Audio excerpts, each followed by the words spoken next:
ഈ ഒരു വീഡിയോൻ്റെ കമൻറ്റിൽ iOS-ലെ മെയിൻ്റെനൻസ് മോഡിനെ കുറിച്ച് കുറേ ആൾക്കാർ ചോദിച്ചിട്ടുണ്ടായിരുന്നു. അപ്പോൾ ഐഫോണിലും ഈ ഒരു മെയിൻ്റെനൻസ് മോഡ് എന്നുള്ളൊരു ഓപ്ഷൻ അവൈലബിൾ ആണ്.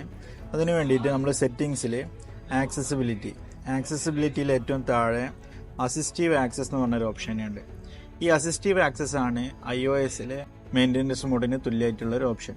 അസിസ്റ്റീവ് ആക്സസ് ഫസ്റ്റ് ടൈം നമ്മളൊന്ന് സെറ്റപ്പ് ചെയ്ത് കൊടുക്കേണ്ടി വരും. അതെന്താ വെച്ചാൽ ആ ഒരു മോഡിലേക്ക് മാറ്റിയതിൻ്റെ ശേഷം ഏതൊക്കെ ആപ്ലിക്കേഷനാണോ നമുക്ക് വേണ്ടത് ആ ആപ്ലിക്കേഷൻസ് സെലക്ട് ചെയ്ത് കൊടുക്കുക. ഇവിടെ ഇപ്പോൾ call, message, camera applications select ചെയ്തിട്ടുണ്ട്. അതിനുശേഷം ഇതിന് വേണ്ടി സെപ്പറേറ്റ് ഒരു ലോക്കും നമ്മൾ സെറ്റ് ചെയ്ത് കൊടുക്കേണ്ടി വരും.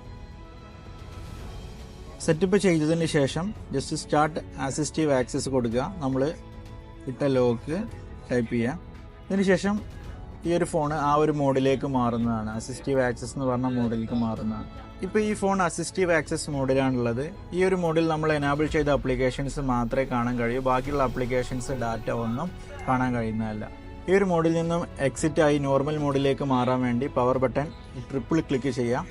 എക്സിറ്റ് അസിസ്റ്റീവ് ആക്സസ് എന്നുള്ള ഓപ്ഷൻ ഉണ്ടാവും. അതേ പാസ്കോഡ് ഒരു വട്ടം കൂടി അടിക്കുക.